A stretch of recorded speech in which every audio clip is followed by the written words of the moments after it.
एक राजा था, उसके घर में एक सुगा था। सुगा कुछ गाता नहीं था, फिर भी बच्चों का मनोरंजन होता था, बच्चे लोग बड़े खुश रहते थे, सुगा के साथ खेलते थे।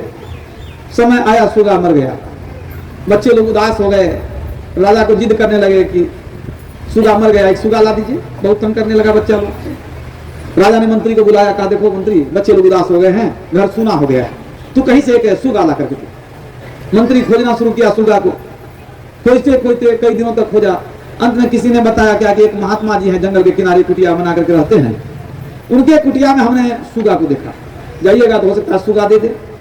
मंत्री पहुंचे साधु बाबा के कुटिया पर, प्रणाम किया, निवेदन किया कि हम आए हैं एक काम से। राजा ने कहा है कि कहीं से एक सुगा खोज करके लाओ। बच्चे लोग बहुत उदास हैं, अगर आपकी दया हो जाए, कृपा हो जाए, तो राजा का घर जो है फिर से जो है गुलजार हो जाएगा।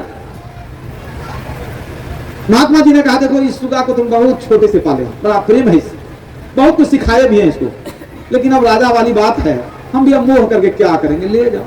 दे दिया सुगा। बाबा का सुगा आ गया राजभवन में। राजा सुगा को देख करके खुश हो गया, सुगा को खिलाया पिलाया।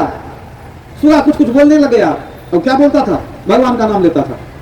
धीरे धीरे रामायण की चौपाई गाने लग गया, जैसे जैसे वो डर खत्म हो गया, नए जगह में आने से थोड़ा डर जाता है।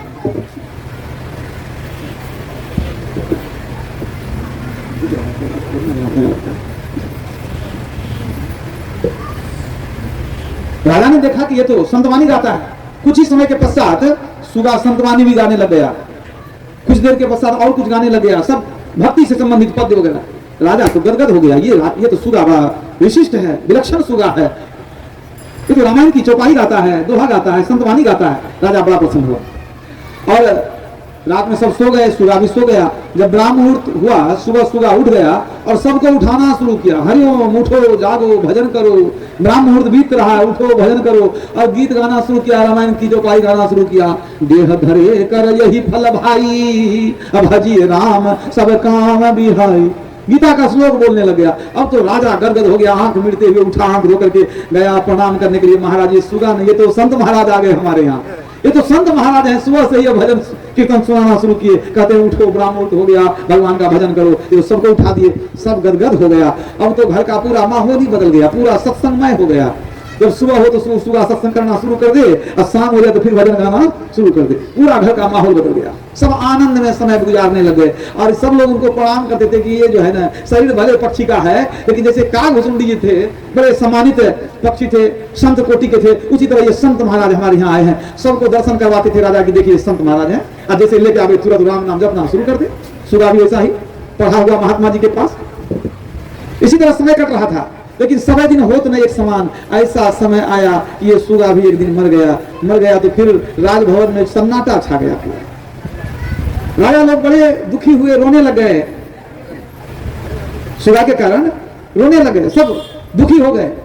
राजा इतना दुखी हो गया, राजकीय शोक का ऐलान कर दिया, झंडा को झुका दिया गया, राजकीय ध्वज को झुका दिया गया, राजकीय शोक का ऐलान कर दिया गया, और विधिवत श्राद्ध भंडारा आदि किया उसका, लेकिन किसी का दुख मिटा नहीं। और घर तो बिल्कुल सुना हो गया, राजा भी उदास रहने लग गया। जब क्या करें, वो संत महाराज चले गए और घर फिर से श्मशान जैसा लगता है, घर तो घुसने का मन नहीं करता, बहुत दुखी रहने लगे। मंत्री ने कहा कि महाराज ऐसे कीजिएगा तो राजपाट कैसे चलेगा, आप उदास होकर बैठे रहिएगा, आपका तो दायित्व है सबको देखना।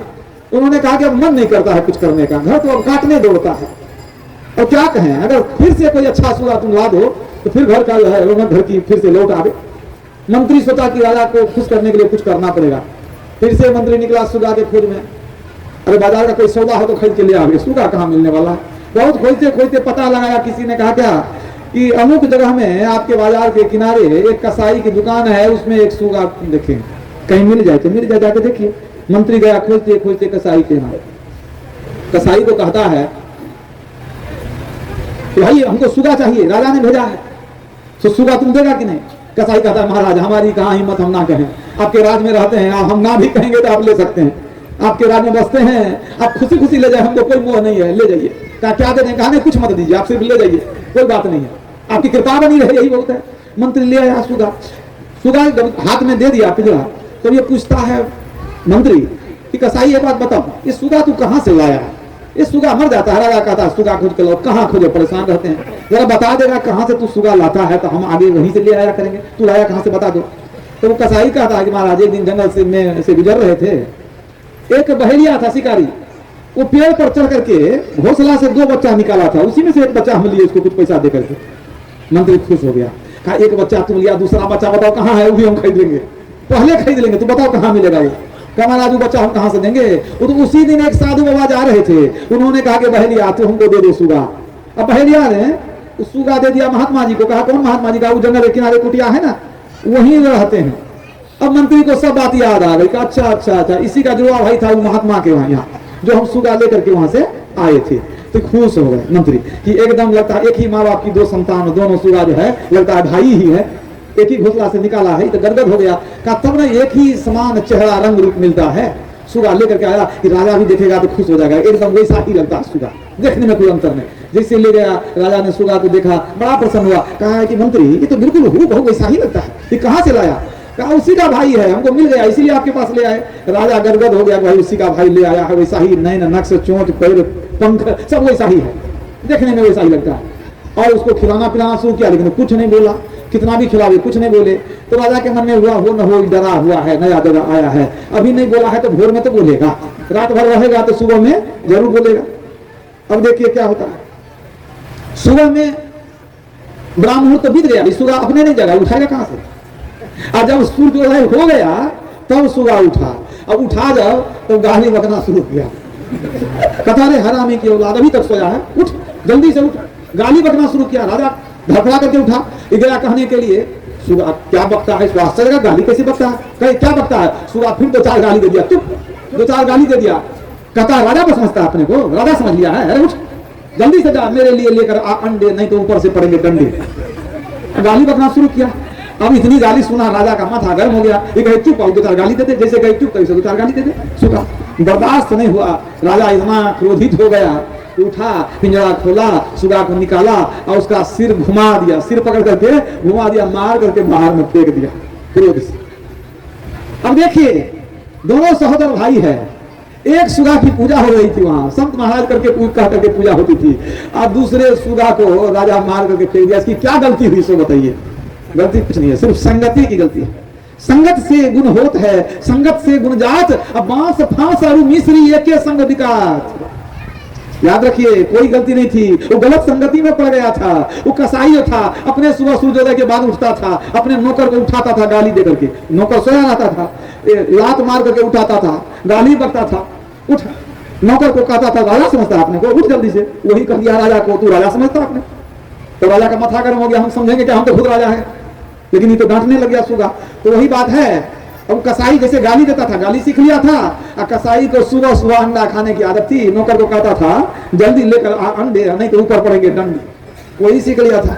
बेचारा वही गाता था, बेमौत मारा चला गया। देखिए संगति का कितना असर होता है। ज्ञान बढ़े गुणवान के संगत, ध्यान बढ़े तपसी संग किन्ह है, क्रोध बढ़े नरमूढ़ के संगत, लोभ बढ़े धन में चित दिन है, मोह बढ़े परिवार के संगत, कान बढ़े त्रिया संग किन्ह है, बुद्धि विवेक विचार बढ़े, कभी दीन सो सज्जन संगत किन्ह है। सज्जनों के संग में जाएंगे, बुद्धि विवेक विचार बढ़ेगा, ज्ञान बढ़ेगा आपका। इसलिए गुरुदेव ने क्या कहा, नित्य कर सत्संग कर ले प्यारा, तेरा काज सरे सारा। सत्संग का क्या महत्व है, इस पर मैंने थोड़ा सा प्रकाश डाला। सत्संग में जाकर के हमारा चरित्र पवित्र होता है, व्यक्ति सुधर जाता है। अगर पापी है तो पुण्यात्मा हो जाता है, अधर्मी है तो धर्मात्मा हो जाता है, दुराचारी है तो सदाचारी हो जाता है, अशिष्ट है तो वह शिष्ट हो जाता है। मज्जन फल देखिए तत्काला, का कहो ही पिक बकऊ मराला। अगर वह रत्नाकर है तो वह वाल्मीकि बन जाता है। समझ लीजिए कितना बड़ा, कितनी बड़ी महिमा है इस सत्संग की। सत्संग में और क्या लाभ होता है? सुधार तो होता ही है, और आगे ज्ञान की प्राप्ति होती है। बिना सत्संग के ज्ञान मिलने वाला नहीं है। बिनु सत्संग ज्ञान नहीं उपजे, करले जतन हजार रे, ब्रह्मानंद खोज गुरु पूरा उतरो भवजल पार रे। बिना सत्संग के सार असार का ज्ञान होने वाला नहीं है। आप मंदिर में पूजा करें, तीर्थों में नहाएं, व्रत करें, उपवास करें, सब कुछ ठीक है, लेकिन आप बताइए अगर आप सत्संग में नहीं जाएंगे, आपको कैसे पता चलेगा लोक क्या है, परलोक क्या है, स्वर्ग क्या है, नरक क्या है, मुक्ति क्या है, पाप क्या है, पुण्य क्या है, ध्यान क्या है, योग क्या है, जप क्या है, जीव क्या है, ब्रह्म क्या है, माया क्या है, कुछ भी पता नहीं चलेगा आपको। इस ज्ञान को लेना है तो साधु संतों के संग में आइए, तब ज्ञान की प्राप्ति होगी। आप लोग प्रसंग सुन रहे थे भगवान राम का। भगवान राम ने प्रजाजनों को बुलाया, एक बार रघुनाथ बुलाए, गुरु द्विजपुर वासी सब आए। सबको बुलाकर उन्होंने उपदेश दिया। ये क्या है? ये भी तो सत्संग ही ना है। भगवान राम, अभी हम लोग भगवान की वाणी सुना देते हैं, रामायण का पाठ कर लेते हैं, गीता का पाठ कर लेते हैं, कहते हैं सत्संग हो गया। तो जब हम राम की वाणी सुने सत्संग के अंतर्गत, तो वो सत्संग हो गया। आते हैं यहाँ भगवान कृष्ण की वाणी सुनते हैं, कहते हैं सत्संग हो गया। और जब भगवान राम अपने मुखारविंद से लोगों को उपदेश सुना रहे थे, तो क्या ये सत्संग नहीं है? ये भी सत्संग है। संत भगवंत की वाणी उपदेशों को जहां सुनते हैं वही तो सत्संग है। तो भगवान राम ने प्रजाजनों को बुलाकर उपदेश दिया कि जीव का कल्याण कैसे होगा। उन्होंने क्या कहा? बड़े भाग मानुष तनु पावा, सुर दुर्लभ सब ग्रंथ ही गावा। बड़े भाग्य से मनुष्य का शरीर मिलता है। ये मनुष्य शरीर सबसे श्रेष्ठ शरीर है, इससे उत्तम कोई शरीर नहीं है। देव शरीर से भी उत्तम मनुष्य का शरीर है। सुर दुर्लभ, देवताओं को भी ये दुर्लभ है। इस शरीर की विशेषता गाते हुए संतों भगवंतों ने अपने उद्गार प्रकट किए हैं। भगवान बुद्ध ने कहा मनुष्य का जन्म पाना दुर्लभ है, मनुष्य का जन्म पा करके भी जीवित रहना दुर्लभ है, जीवित रह करके भी सत्संग सुनना दुर्लभ है, सत्संग सुन करके भी बुद्धत्व को प्राप्त करना यानी आत्मज्ञान प्राप्त करना दुर्लभ है। जगतगुरु शंकराचार्य ने विवेक चूड़ामणि में लिखा है, दुर्लभं त्रयनैवेत देवानुग्रह हेतुकम मनुष्यत्वं मुमुक्षुत्वं महापुरुष संश्रयः। इस संसार में तीन चीज बड़ा दुर्लभ है। जब तक ईश्वर की कृपा नहीं होगी तीन चीजों की प्राप्ति नहीं होगी। वो तीन चीज क्या है? मनुष्य का शरीर, मोक्ष की इच्छा और संतों का संग, महापुरुषों का संग। शंकराचार्य जी ने कहा मनुष्य शरीर दुर्लभ है। बाइबल में शरीर को कहा गया है क्रोन ऑफ क्रिएशन, सृष्टि का मुकुट है यह शरीर। और इस्लाम धर्म में इसे क्या कहते हैं? इस्लाम धर्म में कहा गया है अशरफ उल मखलूकात, सबसे उत्तम जीव, सबसे उत्तम शरीर।